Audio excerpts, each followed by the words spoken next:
आज जो oxygen audit panel की जीरो रिपोर्ट 24 जून को उच्च न्यायालय के सामने प्रस्तुत हुई, उसने दिल्ली सरकार के जो विज्ञापन मंत्री हैं, घोषणा मंत्री हैं, उनकी झूठ को दिल्ली की जनता के सामने बिल्कुल लाकर खड़ा कर दिया।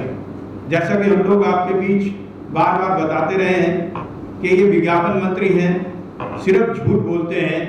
आज उच्चतम न्यायालय के सामने भी 400% झूठ का चेहरा, एक काला चेहरा दिल्ली की जनता के सामने आ गया। कोरोना की दूसरी लहर में लगातार केंद्र सरकार अक्टूबर 2020 से दिल्ली सरकार को लगातार पत्र लिखता रहा कि दिल्ली के अंदर, पूरे देश के अंदर दूसरी लहर आ सकती है, उसके लिए हमें कुछ सभी व्यवस्थाएं करनी चाहिए। 5 जनवरी 2021 को केंद्र सरकार ने पत्र लिखा कि पीएम केयर फंड के द्वारा आपको 8 ऑक्सीजन प्लांट दिल्ली सरकार को मंजूरी दी है, उसके लगाने की व्यवस्था करिए। 19 अप्रैल को, जबकि ये दूसरी लहर करीब 18-20 अप्रैल से शुरू हो गई थी और इसका जो बिल्कुल चरम था वो 25 अप्रैल से 10 मई के बीच में था। 19 अप्रैल को दिल्ली के मालिक टीवी पर आते हैं और कहते हैं कि दिल्ली के अंदर ऑक्सीजन की कोई कमी नहीं। और 20 अप्रैल को जब दिल्ली के अंदर लगातार कोरोना के केस बढ़ने लगे, 90,000 से भी पार हो गए, और जब अफरा तफरी का माहौल हुआ, दिल्ली सरकार ने तैयारियों के लिए कुछ नहीं किया था, तो उनको लगा कि अपनी नाकामी का जो ठीकरा है वो हम केंद्र सरकार पर फोड़ते हैं। उनके स्वास्थ्य मंत्री, उनके जो पॉइंटमैन राघव चड्डा, सौरभ भारद्वाज, दिल्ली के उप मुख्यमंत्री सिसोदिया, इन सब ने मिलकर एक साजिश रची कि किसी तरह से ये जो दूसरी लहर की जो नाकामी का ठीकरा है हम लोग केंद्र सरकार पे फोड़ते हैं और ऑक्सीजन की कमी को लेकर पूरे देश के अंदर एक माहौल बनाते हैं कि दिल्ली के अंदर ऑक्सीजन की कमी। और ये आज जो ठीकरा है ये पूरी तरह से एक्सपोज हो गया कि दिल्ली के अंदर जब 209 मीट्रिक टन की आवश्यकता थी तो ये 1140 मीट्रिक टन मांग रहे थे। एक तरफ दिल्ली में ऑक्सीजन सरप्लस थी और दूसरी तरफ ऑक्सीजन की कमी को लेकर लोग मर रहे थे। 25 अप्रैल को दिल्ली सरकार के मुख्य सचिव ने एक आइनॉक्स कंपनी, उसको एक पत्र लिखा जो कि दिल्ली के 45 बड़े हॉस्पिटलों को ऑक्सीजन की सप्लाई करती थी कि आप 45 की बजाय 17 हॉस्पिटल को ऑक्सीजन की सप्लाई करेंगे। यानी कि जो 28 हॉस्पिटल है बगैर किसी वैकल्पिक व्यवस्था के उनको ऑक्सीजन देने के लिए मना कर दिया गया। आइनॉक्स ने उनसे कहा कि हम इनको वर्षों से दे रहे हैं, हम इनको कैसे मना कर सकते हैं, लेकिन उसके बावजूद ये साजिश रची गई कि दिल्ली के अंदर ऑक्सीजन की कमी को लेकर मृत्यु हो। और आपको जानकर हैरानी होगी, हम सब लोगों ने देखा कितना दुख का माहौल था कि गंगाराम के अंदर 25 लोगों की मृत्यु हुई, बत्रा हॉस्पिटल में 12 लोगों की मृत्यु हुई, जयपुर गोल्डन में 20 लोगों की मृत्यु हुई। हमने देखा कि जो बत्रा हॉस्पिटल के सीईओ थे डॉक्टर एसिल गुप्ता, उनको टीवी पर रोते हुए देखा।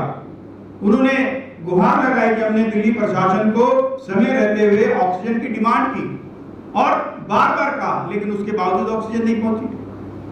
और ऑक्सीजन ऑडिट पैनल बता रहा है कि 4 गुना ऑक्सीजन दिल्ली के अंदर है।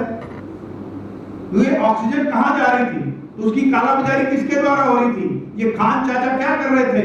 उनके विधायक कालाबाजारी में मशगूल थे और दिल्ली के लोग मर रहे थे, सड़कों पर मर रहे थे, हॉस्पिटलों के बाहर मर रहे थे। आज जो ये खुलासा हुआ है दिल्ली सरकार का और दिल्ली के मुख्यमंत्री का आपराधिक चेहरा दिल्ली के लोगों के सामने आया। और जैसे कि हमारे यशस्वी अध्यक्ष आदरणीय आदेश गुप्ता जी ने, हमारे नेता प्रतिपक्ष रामवीर मिथुड़ी जी ने मांग की है कि दिल्ली के अपराधी मुख्यमंत्री को जल्द से जल्द अरेस्ट करना चाहिए और इनके ऊपर आपराधिक मुकदमा चलना चाहिए। इन्हीं बातों के साथ आज ये बात आपके सामने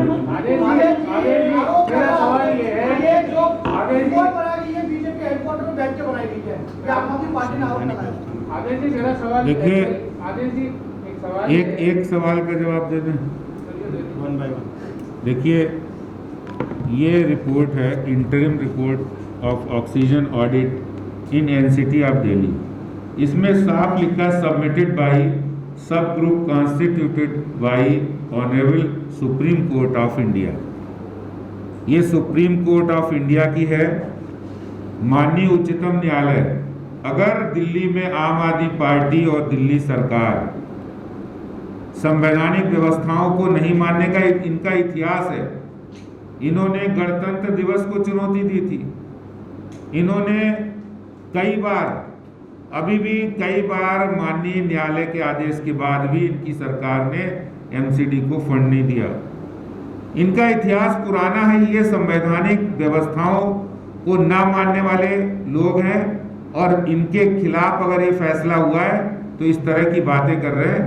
ये कोई ऐसी रिपोर्ट नहीं है कि जो कहीं किसी के द्वारा बाकायदा सुप्रीम कोर्ट ने ऑक्सीजन ऑडिट की, और इसीलिए तो ये विरोध कर रहे थे ऑक्सीजन ऑडिट का, क्योंकि इन्हें जानते हो कि हमें इतनी ज़रूरत है, हम डिमांड ज़्यादा करेंगे, कियोस्क पैदा करेंगे, पैनिक क्रिएट करेंगे, इन्हें पता था पहले। जो आप बता रहे हैं कि ये रिपोर्ट जो है सब ग्रुप्स के द्वारा सबमिट की गई है, इस पर दिल्ली सरकार के उप मुख्यमंत्री का कहना है कि मेंबर्स से उनकी बात हुई है, रिपोर्ट साइंड और अप्रूव्ड नहीं है, ये सिर्फ कुछ पन्ने हैं जो रिपोर्ट के हैं जिनको वो कह रहे हैं कि आपके हेडक्वार्टर में बने। इसी से दूसरा थोड़ा सवाल ये है कि उन्होंने कहा है कि बीजेपी ये बताएं कि जिनके घरों में मौत हुई है ऑक्सीजन की कमी के चलते, जो सुप्रीम कोर्ट में गए हैं, क्या वो तमाम लोग झूठ बोल रहे हैं? देखिए, वो अपनी नाकामी कहाँ से छिपाएंगे? अगर ये रिपोर्ट सुप्रीम कोर्ट, जब ऑक्सीजन ऑडिट की बात थी, जब ये ज़्यादा ऑक्सीजन की डिमांड कर रहे थे और कोर्ट ने ये ऑक्सीजन ऑडिट की बात की थी, तो कोर्ट में इनके वकील ने विरोध किया था। तो ये बिल्कुल पहले से ही सोची समझी साजिश के तहत केजरीवाल ने ये पूरा नाटक रचा था कि हम ज़्यादा ऑक्सीजन की डिमांड करेंगे अपनी कमी को छुपाने के लिए। आज ये स्पष्ट साफ हो गया है कि दिल्ली में अरविंद केजरीवाल सरकार ने ऑक्सीजन को लेकर बहुत बड़ी लापरवाही बरती है। जैसा कि पन्ना झाड़ लिया है दिल्ली सरकार ने, मुख्यमंत्री का जैसा बयान आया है, उन्होंने तो मना ही कर दिया है कि ऐसी कोई रिपोर्ट एग्जिस्ट करती है, लेकिन आप कह रहे हैं कि ऐसी रिपोर्ट है। इसके साथ में सबसे बड़ी बात आपने भी ये कही, षड्यंत्र इन्होंने रचा है, गैस की कालाबाजारी की है और इन पर हत्या का मुकदमा दर्ज होना चाहिए। आप एमपी साहब से भी ऐसी मांग करते हैं, क्योंकि जांच एजेंसियां सारी की सारी आपके पास है, मामला सब्सिडाइज्ड है। तो आप अगर ये चीजें बिल्कुल एग्जिस्ट करती हैं तो आप ये बताइए कि दूध का दूध और पानी का पानी कब होगा, और कब अगर लगता ही है कि ये हत्या के आरोपी है, षड्यंत्र है, तो इनको जेल को पीछे पहुंचाने में और कितनी देर में, कितने दिनों में आप जो है कार्रवाई करने जा रहे हैं, क्योंकि केंद्र में सरकार।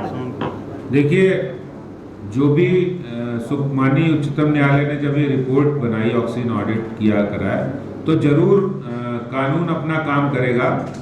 प्रश्न ये है कि भारतीय जनता पार्टी ये प्रश्न उठाया है कि जो माननीय उच्चतम न्यायालय द्वारा गठित जो ग्रुप बनाया गया, ऑडिट कमेटी बनाई गई, ऑडिट ग्रुप बनाया गया, उसमें ये साफ है कि आपको जरूरत 209 एमटी की थी।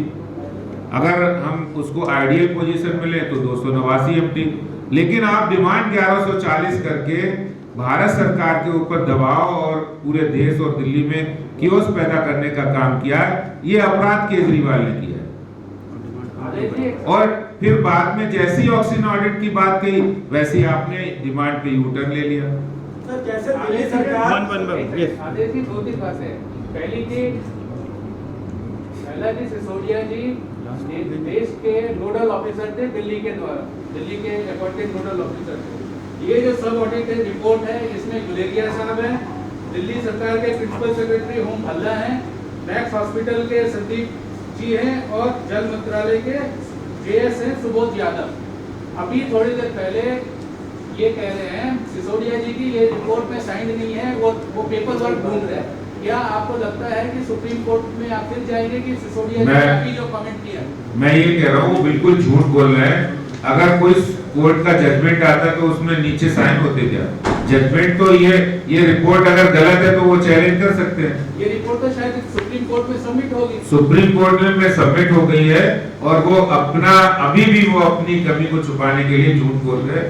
मैं आपको एक वीडियो भी दिखाना चाहता हूँ, ये वीडियो आपको देखनी है और वो वीडियो वास्तव में इनके मिसमैनेजमेंट का। सर,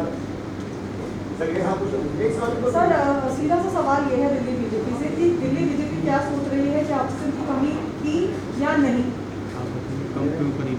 देखिए, ऑक्सीजन दिल्ली के अंदर जो उन्होंने मिसमैनेज किया है, आर्टिफिशियल शॉर्टेज दिल्ली के अंदर ऑक्सीजन की गई और उसका जिम्मेदारी तो केजरीवाल की है, क्योंकि डिस्ट्रीब्यूशन इनका काम था। जब सही से इनको ऑक्सीजन लेकर लोगों को हॉस्पिटल में देनी थी वो कर नहीं पाए, तो मिसमैनेजमेंट बहुत बड़ा हुआ है। दिल्ली सरकार ने एक आपराधिक लापरवाही की है। मैं आपको उस समय का वीडियो भी दिखाना चाहता हूँ। एक वीडियो जरा चालू किया जाए।